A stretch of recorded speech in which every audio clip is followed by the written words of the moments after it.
ในช่วงปลายศตวรรษที่ 15 ก่อนคริสตกาลอาณาจักรอียิปต์โบราณรุ่งเรืองถึงขีดสุดขยายดินแดนจากเหนือแม่น้ำยูเฟรติสไปจนถึงพื้นที่ส่วนใหญ่ของประเทศซูดานในปัจจุบันความยิ่งใหญ่และความมั่งคั่งของอียิปต์ทำให้องค์ฟาโรห์สามารถสร้างวิหารขนาดใหญ่ขึ้นในราชอาณาจักรเพื่ออุทิศให้เทพต่างๆรวมไปถึงอมุนราเทพผู้ยิ่งใหญ่เหนือเทพทั้งปวง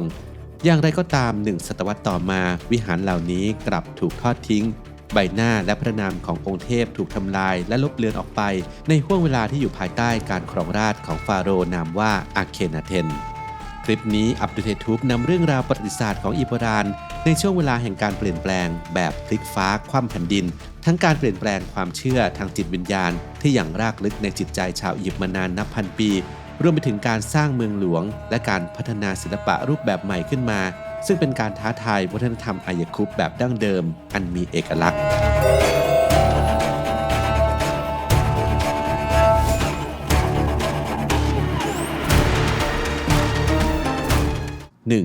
จากอาเมนโฮเทปที่ 4 สู่อาเคนาเทน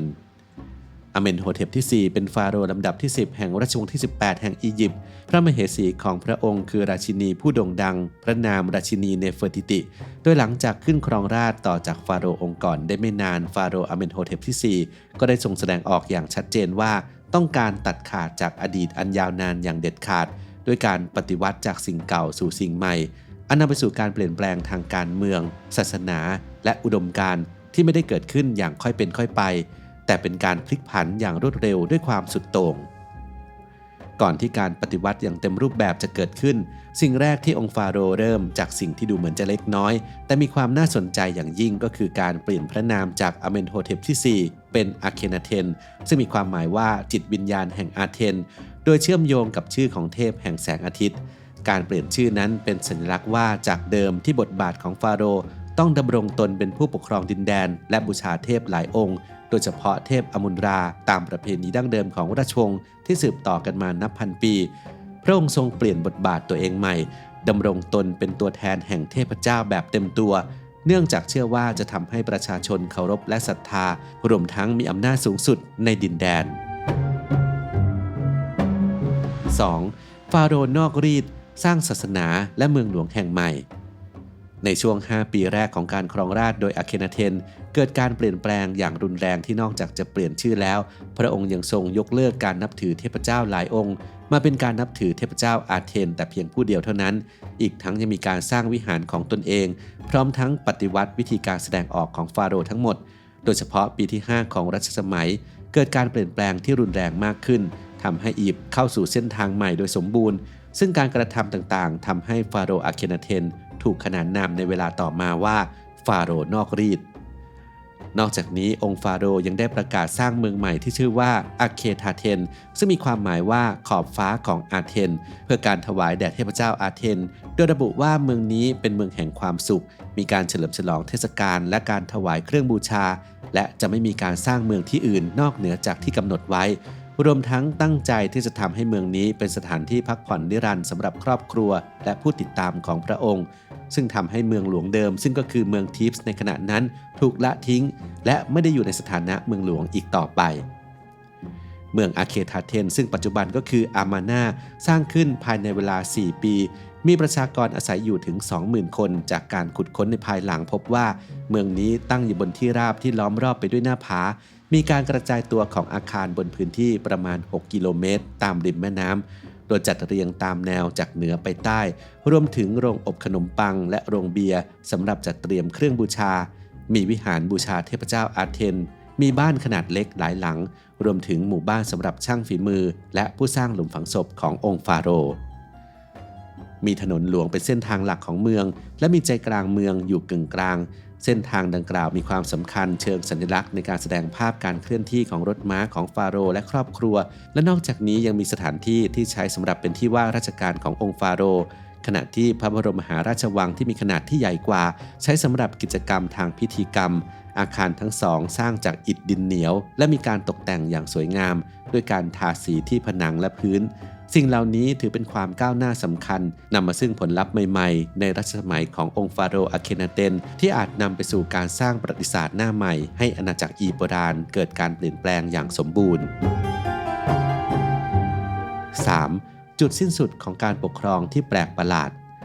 หลังจากการครองราชย์ได้12 ปีการจัดระเบียบครั้งใหญ่ของอียิปต์ประสบความสำเร็จโดยสมบูรณ์ประชากรในเมืองหลวงใหม่อยู่กันอย่างมีความสุขและเชื่อมั่นในอุดมการณ์ของฟาโรห์อาเคนาเตนมาโดยตลอดแต่หลังจากนั้น5 ปีก็มีการสูญเสียเกิดขึ้นมากมายภายในราชวงศ์ด้วยสาเหตุจากโรคระบาดซึ่งรวมถึงพระธิดาและพระมารดาของฟาโรห์อาเคนาเตนด้วยส่งผลให้ราชวงศ์เริ่มระสำระสายรวมถึงประชาชนเริ่มมองว่าเหตุการณ์ดังกล่าวอาจจะเป็นเพราะการละเลยการบูชาเทพเจ้าองค์เก่าๆที่น่าสนใจคือหลังจากเกิดเหตุวุ่นวายนักประวัติศาสตร์ก็ไม่พบการมีอยู่ของราชินีเนเฟอร์ติติพระมเหสีที่เคียงบ่าเคียงไหล่ฟาโรห์อาเคนาเตนอีกเลยซึ่งตามจารึกระบุว่าฟาโรห์อาเคนาเตนได้แต่งตั้งพระมเหสีองค์ใหม่และการหายไปของเนเฟอร์ติติในช่วงท้ายรัชสมัยก็ยังคงเป็นปริศนาหลังจากนั้นฟาโรห์อาเคนาเตนก็สิ้นพระชนม์ในปี 1336 ก่อนคริสตกาลซึ่งนับเป็นปีที่ 17 แห่งการครองราชย์และในอีก 3 ปีต่อมาก็มีหลักฐานว่าการนับถือเทพเจ้าองค์ก่อนๆเช่นเทพเจ้าอามุนราได้กลับเข้ามามีบทบาทต่อคนอียิปต์อีกครั้งโดยที่ฟาโรห์องค์ใหม่คือตุตันคาเมนได้ประกาศให้มีการฟื้นฟูทุกสิ่งทุกอย่างที่ถูกทำลายไปปฏิวัติสิ่งที่ฟาโรห์อาเคนาเตนผู้เป็นพ่อได้เริ่มไว้มีการฟื้นฟูสถานที่ศักดิ์สิทธิ์และสร้างรูปเคารพขึ้นใหม่เพื่อแทนที่ของเก่าที่โดนทำลายไปกลับไปเดินหน้างานก่อสร้างที่หยุดชะงักหลังจากการสิ้นพระชนม์ของอาเมนโฮเทปที่ 3และย้ายเมืองหลวงกลับไปที่เมืองทิฟส์เหมือนเดิมต่อมาจากนั้นอียิปต์ก็กลับเข้าสู่ความปกติอีกครั้งภายใต้การปกครองของฟาโรห์ตุตันคาเมนหลังจากมีความแปลกแยกไปช่วงหนึ่งตลอดรัชสมัยของอาเคนาเตนและดูเหมือนว่าศาสนาอาเธนจะยังคงมีอยู่ต่อไปในช่วงระยะเวลาหนึ่งก่อนที่อาเธนจะกลายเป็นเพียงคำที่หมายถึงดวงอาทิตย์ทางกายภาพเท่านั้น 4. ความลับที่หาข้อสรุปไม่ได้ในช่วงเวลาสั้นๆฟาโรห์อาเคนาเตนได้กำหนดมุมมองใหม่ๆเกี่ยวกับความเชื่อและความเปลี่ยนแปลงในสังคมอิบรานอย่างรุนแรงทั้งการย้ายเมืองหลวงไปยังสถานที่ที่ไม่เคยมีคนอยู่อาศัยมาก่อนการพยายามลบล้างเทพเจ้าบางองค์ในอียิปต์ออกไปจากความทรงจำของผู้คนเหล่านี้ล้วนเป็นสิ่งที่ไม่ค่อยประสบพบเจอในวัฒนธรรมอื่นๆแล้วเหตุใดฟาโรห์ผู้ซึ่งถูกเรียกว่าฟาโรห์นอกรีดจึงเลือกเดินทางเส้นทางนี้นักวิชาการได้อธิบายถึงสิ่งที่เกิดขึ้นโดยสรุปได้ว่าฟาโรห์อาเคนาเตนตั้งใจจะสร้างลัทธิอาเธนเพื่อรวมอำนาจมาไว้ที่ตนเองแต่ก็มีนักประวัติศาสตร์บางคนแย้งว่าพระองค์เป็นผู้ที่ศรัทธาในเทพอาเธนอย่างแท้จริงอย่างไรก็ตามแรงจูงใจที่แท้จริงเบื้องหลังการปฏิวัติทางความคิดของอาเคนาเตนยังคงเป็นปริศนาแต่พระองค์เป็นบุคคลแรกๆในประวัติศาสตร์ที่พยายามเปลี่ยนแปลงศรัทธาของผู้คนซึ่งเป็นเรื่องที่ลึกซึ้งโดยเฉพาะแนวคิดเรื่องเอกเทวนิยมหรือการนับถือเทพเจ้าเพียงองค์เดียวนอกจากนี้ที่น่าสนใจไม่แพ้กันคือในช่วง5 ปีสุดท้ายไปจนถึงช่วง3 ปีหลังจากการสิ้นพระชนม์ของฟาโรห์อาเคนาเตนก่อนที่ตุตันคาเมนจะขึ้นครองบัลลังก์นั้นมีข้อมูลหลงเหลืออยู่น้อยมากหลังจากฟาโรห์อาเคนาเตนสิ้นพระชนม์เกิดการแย่งชิงอำนาจกันโดยมีฟาโรห์ลึกลับชื่อว่าสเมนคาเรครองราชย์ต่อเป็นช่วงเวลาสั้นๆประมาณ 1-2 ปีก่อนจะสิ้นพระชนม์ลงซึ่งก็ไม่มีหลักฐานบ่งชี้ชัดเจนว่าเป็นใครมาจากไหนและด้วยเหตุนี้ทำให้ข้อสมมติฐานต่างๆนานาเกี่ยวกับฟาโรห์ลึกลับองค์นี้ยังคงเป็นที่ถกเถียงกันอยู่และมีทฤษฎีหนึ่งที่น่าสนใจก็คือมีการกล่าวอ้างกันว่าแท้จริงแล้วฟาโรห์สเมนคาเรก็คือพระนางเนเฟอร์ติติพระมเหสีของอาเคนาเทนที่ส่งขึ้นปกครองแทนเป็นช่วงเวลาสั้นๆแต่ก็แทบจะไม่มีหลักฐานอะไรพิสูจน์เรื่องนี้ได้อย่างชัดเจน 5. อามาน่าอาร์ตรูปแบบศิลปะเฉพาะตัวของอาเคนาเทนศิลปะแบบอียิปต์โบราณมักแสดงให้เห็นถึงภาพของความสัมพันธ์ระหว่างเทพเจ้าฟาโรห์และกิจกรรมทางศาสนาซึ่งศิลปินมักใช้เทคนิคการวาดอย่างเป็นระเบียบภาพคนที่ปรากฏมักอยู่ในท่าทางที่เป็นเอกลักษณ์โดยมักจะมีลักษณะของร่างกายที่ไม่สมจริงเช่นศีรษะหันไปด้านข้างในขณะที่ส่วนต่างๆของร่างกายหันไปด้านหน้า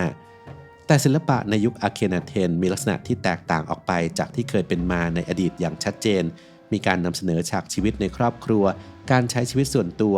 เช่นการนั่งอยู่กับภรรยาและกอดลูกๆหรือการรับประทานอาหารแทนที่จะเป็นการต่อสู้หรือการสื่อสารกับเทพเจ้าเหมือนกับศิลปะในสมัยของอาเมนโฮเทปที่ 3หรือฟาโรห์องค์ก่อนหน้าศิลปะในยุคนี้เรียกว่าอามาน่าอาร์ตหรือสไตล์อามาน่า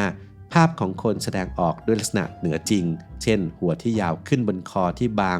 ร่างกายสูงและผอมบางริมฝีปากหนาตาเฉียงและคางยื่น โดยรูปปั้นของอาเคนาเทนนั้นแตกต่างจากรูปปั้นของฟาโรห์องค์อื่นๆที่มักแสดงให้เห็นถึงความแข็งแรงและความเป็นชายมากกว่าบางครั้งภาพวาดของอาเคนาเทนก็มีลักษณะของหน้าท้องและสะโพกที่กว้างและมีหน้าอกคล้ายกับผู้หญิงโดยเฉพาะอย่างยิ่งภาพเหมือนนูนต่ำของอาเคนาเทนเผยให้เห็นลักษณะใบหน้าอันเป็นเอกลักษณ์ที่ดูเหมือนกับมนุษย์ต่างดาว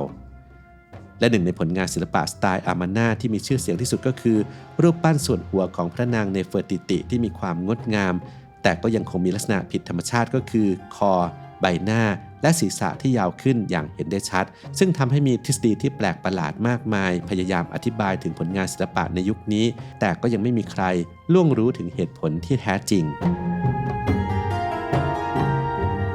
6. ไขปริศนารูปลักษณ์ของอาเคนาเทนผ่านตุตันคาเมน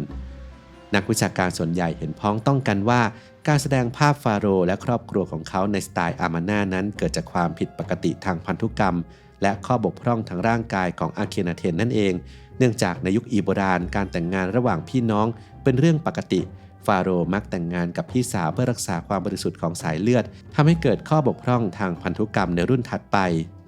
นักวิทยาศาสตร์หลายคนเสนอว่าฟาโรห์อาเคนาเทนอาจเป็นโรคจีนิโคแมสเตียที่เกิดจากความไม่สมดุลของระดับฮอร์โมนเอสโตรเจนที่ทำให้หน้าอกขยายใหญ่ขึ้นในเพศชายขณะที่บางคนเสนอว่าพระองค์อาจจะมีภาวะเครนิโอซินโนสโตซิสซึ่งเกิดจากความผิดปกติของกะโหลกศีรษะนอกจากนี้ยังมีความเป็นไปได้อื่นๆอีกหลายโรคที่อาจจะเป็นสาเหตุของข้อบกพร่องทางร่างกายโดยมีการพิจารณาถึงความผิดปกติทางจิตใจด้วยจากการศึกษาร่างมัมมี่ของฟาโรห์ตุตันคาเมนด้วยความก้าวล้ำทางเทคโนโลยีในปัจจุบันทำให้ทราบว่าพระองค์สิ้นพระชนม์เมื่ออายุเพียง18ปีและทรงเผชิญกับโรคทางพันธุกรรมหลายอย่างทำให้มีร่างกายที่อ่อนแอการทำ CT สแกนสมัยใหม่แสดงให้เห็นว่าตุตันคาเมนมีความพิการทางร่างกายมีเท้าซ้ายที่ผิดรูปพร้อมกับกระดูกที่ตายทำให้ต้องใช้ไม้เท้าช่วยเดินซึ่งปัญหาเหล่านี้อาเคนาเทนพระบิดาของพระองค์ก็อาจประสบเช่นเดียวกันอย่างไรก็ตามยังไม่มีการค้นพบสุสานหรือร่างมัมมี่ของฟาโรห์อาเคนาเทนจึงทำให้ปริศนาเกี่ยวกับลักษณะร่างกายที่แท้จริงของพระองค์ยังคงถูกปกปิดไว้